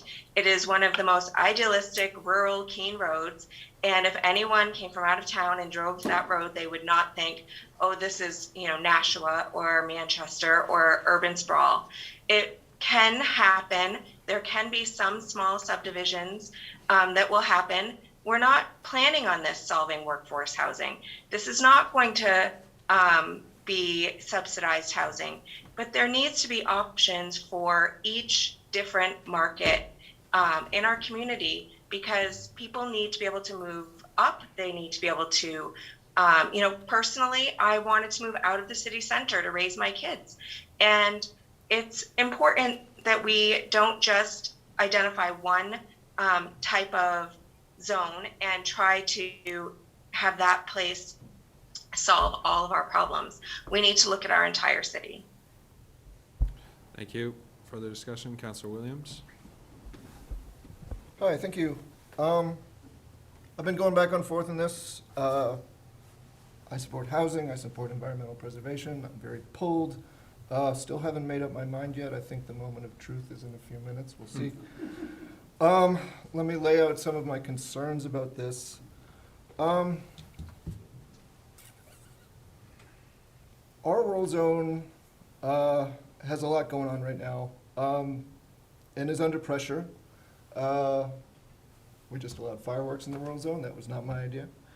Are we gonna have the doors open for solar development everywhere? And now we're going 5 acres to 2 acres. And what I don't see is a broad strategy for how we're gonna conserve our rural zone. And I would be a lot more eager to support this if I saw this within a broader context of how are we gonna protect what we have. At the same time, I don't think 5 acres is really a great preservation tool, because if you go to the surrounding towns around us, most of those are 1 or 2 acres. So what we're really doing is, we're not having people in our rural zone, but then they go up to the rural zone of Sullivan or Gilson. I'd rather they were in Keene and paying taxes in Keene and not commuting so far. I am concerned about the type of housing that's going to go into these places. I don't think a 2-acre lot with a 3,500 square foot McMansion is going to solve our housing problems. I think it might exacerbate our housing problems in some way if we suddenly open up all the outer areas for development. That's going to attract all the builders in town. I want the builders in town working downtown, doing some of the infill we need, building apartments and not homes for rich people. So I'm concerned about that. It would be my preference, if we were to do this maybe after we've reduced the minimum lot square footage in our other zones. I live on a lot right now that is about 2,700 square feet. It's very small. It's smaller than any lot currently allowed in the city, even in the high-density zones. I'm in a medium-density zone. I have a single family home on my lot. I bought that home because I could afford it. I didn't have a whole lot of money coming in, but I was attracted to Keene because we had affordable housing. I could afford to buy that small home on that small lot, have my business, and been able to prosper there. But you can't get a lot anywhere else in Keene that's that small. Why not? So we need to look at the high-density zone. We need to look at the medium-density zone. We need to shrink lots sizes everywhere. And I think, maybe if every lot was now 2/5 of what it was before, maybe that would be a good formula. Finally, I'd just like to say that I appreciate all the people who've come out to make their voices heard on this. I've certainly been listening. I'm still torn on this, so certainly everyone who said something has had some effect, and I appreciate that. Thank you. Further discussion? Yes, Councilor Giacomo, and then Councilor Ormerod. Thank you, Your Honor. Yeah, this is something, when I first saw it on our agenda last year, my immediate knee-jerk reaction was, yeah, of course, why wouldn't we do that? And then I came out really 50-50 by the end of hearing all the testimonies from everyone out there. And again, a lot of these people that came out are my neighbors. And it's hard looking at your neighbors and saying, I'm probably going to vote against what you're asking for. It's part of the job. I am in the rural area. I have not been there very long, but now that I am out there, conservation is incredibly important, and I plan to put my, not money necessarily, my property where my mouth is, and start conserving that privately. And I would encourage anyone that is in a rural zone, if you want in the future, if you do plan to sell your property at some point, put it in conservation.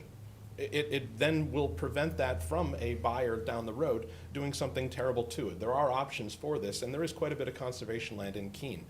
But the big thing I wanted to kind of just summarize what my thoughts were on this is a holistic approach, and it has been since the beginning. We identified housing as one of our biggest needs here, and I hope you all read the housing needs survey study. It was very fortuitously presented right in the middle of us discussing this. And what it showed on there is a very high percentage, higher than any of us expected. I think close to 20% of all the homes right now, the needs, are homes that are over $400,000. I know we say it's all workforce housing, we need workforce development. If you look at that study, yeah, there was a peak absolutely in the workforce range, but it didn't tail off as quick as we thought. And some of that is these are people that are trying to upgrade from their starter home potentially. I can't count on two hands the number of friends I have that are interested in doing that right now. And so it may not directly address that potentially, but it can start creating an effect where all these people are in their starter homes in Keene. Then they will then be vacating them to move elsewhere.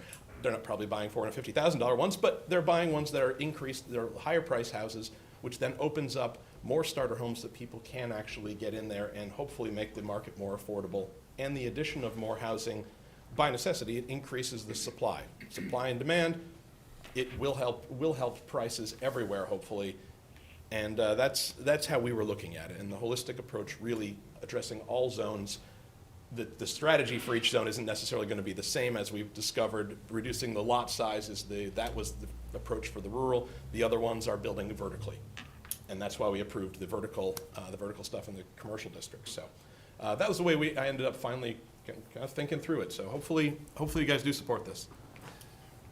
Councilor Ormerod. Thank you, Mayor Hansel. Councilor Jones, I want to reassure you that the schools, we have capacity. We are rattling in every single school. We have lots of room for more kids, and we need more kids and more families in the area. So if that's your tipping point, I can assure you that would not be an issue. In fact, in the housing study, they looked at the average housing size, okay, across the state. And Keene slid to smaller and smaller households. We need more houses for families with kids at all points in the ladder, moving from starter homes, out of rental homes, starter homes. Maybe it's 3,000, maybe it's 500,000, whereas we need that, and that's what the housing study showed. And the data shows that we are stagnating. We're dying as a community. And we have taken lots of steps, and the staff, to reinvigorate the growth and the vitality and the culture. I asked some very demanding and difficult questions of our city. It says, well, how much is this going to give us? How many new households? And it's hard to say because it depends on the shape of the lot, it depends upon what's next to it, it depends on a number of things, but they did go back, they sharpened their pencils, and they came up with a number of about from going from 5 acres to 2, of about 58 new places for single family and duplexes. And I upped the ante and I pushed in, it says, how about multiple families? And they said, nope, not allowed in that area. So we thoroughly asked the questions. And again, that's a start to get things moving. It does fill a place in the ladder. And so after looking at all the data, listen to all the arguments, listening from the whole city and all the constituents, I'm supporting this ordinance. Thank you. Anyone else? Councillor Chadbourne. Lots of good comments on both sides. I'm kind of like where Councilor Williams is. There's pros and cons for both. You know, I was thinking, like, I feel like I have this idyllic setting. It's very, very reasonable, and I'm 5 blocks from downtown, and I have this gigantic backyard, gigantic. Everybody drools over it, except for when you invite a realtor over who says you could turn it into 3 more lots. But for me, like, that's like the best of both worlds, because I'm downtown and I'm close, but I still have this privacy and this quietude with trees and such in the backyard. And when I came to Keene, I'm from northern New Hampshire, and Keene was sort of like a bigger version of Littleton. And it was less isolated, and I love rural living. And this was sort of the best of both worlds because it was like the city and the rural. It's like I could hop in my car, go out Gun Road or go out Peg Shop Road and feel like, you know, listening to the birds, which actually I can do in my backyard now. But I would never be able to afford a huge swath of land on the outside of Keene, just by the choices I've made in my life and now being older.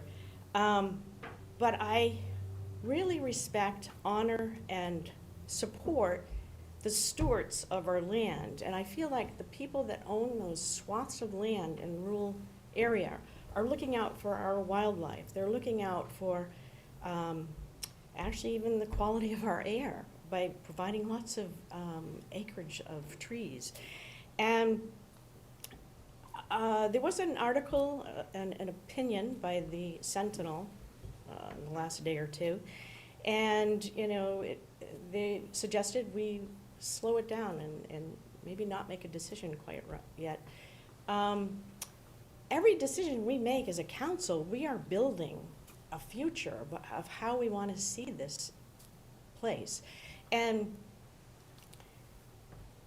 each decision affects another decision, obviously. But you know, I really am worried about Sproul. I am worried about infringing on that. Way back when I was just a minute over the city and taking notes, and Rhett Lamb was in charge of that department, we were talking about wanting to concentrate the growth in the hub.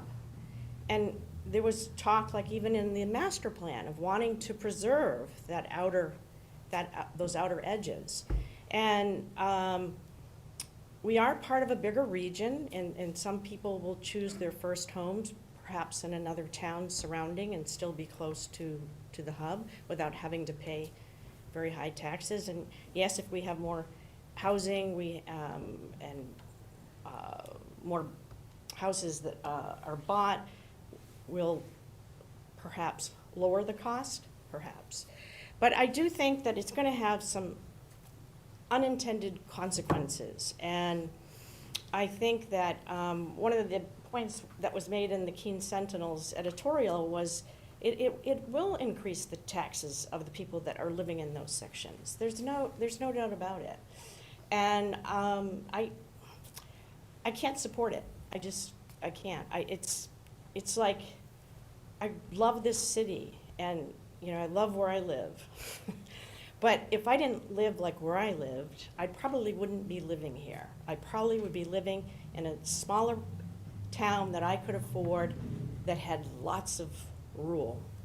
But anyways, you know, we're faced with lots of heavy questions, offered solutions, and consequences of those solutions. And I just think that if it was up to me, I think I would wait. I would heed and wait and give it more time. But I will not be supporting this. All right, good debate. Everybody ready for a vote? I'd ask the clerk to please call the roll.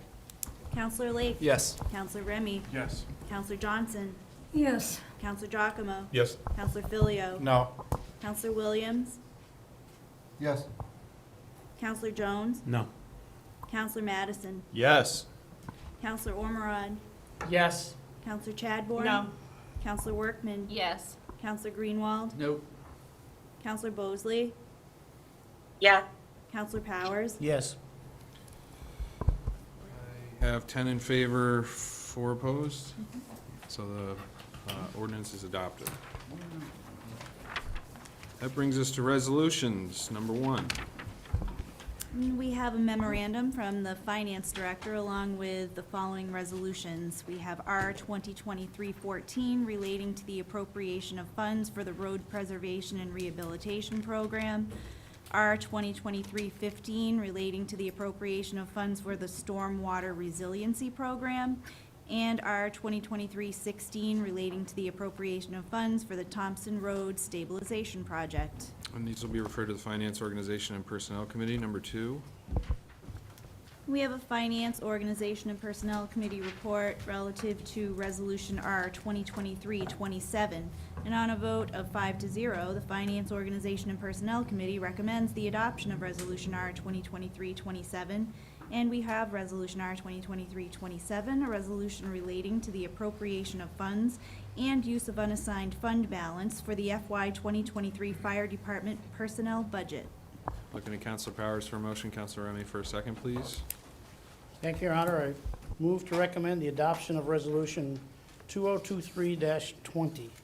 Second. We have a motion from Counselor Powers, seconded by Counselor Remy. Counselor Powers. Thank you, Your Honor. We have had a number of presentations by the city manager and the fire chief concerning the economic conditions of this particular year. It's been a busy year in terms of calls for service, the fact that there are several members of the department that have been injured or out sick, and then there's been a number of leaves for babies, the program where they have available their leave to tend to family business. So it's run over significantly, and we're fortunate that there's available funds within the city budget. So this movement of funds by resolution does not create an increase in taxes. It's using the available funds in our programs from the other departments that have been able to operate this year with somewhat of a little bit of a cushion there available to the fire department. So we've discussed it a number of times, both here on this floor and at that FOP, and at our last meeting, we unanimously recommend the adoption. Hope you'll do the same. Thank you. Thank you. Any discussion? Seeing none, are you ready for a vote? Will the clerk please call the roll? Counselor Lake? Yes. Counselor Remy? Yes. Counselor Johnson? Yes. Counselor Giacomo? Yes. Counselor Filio? Yes. Counselor Williams? Yes. Counselor Jones? Yes. Counselor Madison? Yes. Counselor Ormerod? Yes. Counselor Chadbourne? Yes. Counselor Workman? Yes. Counselor Greenwald? Yes. Counselor Bosley? She said yes. Counselor Powers? Yes. And that is unanimous. That brings to an end our regular agenda. I want to thank everyone for your time and attention this evening. We stand adjourned.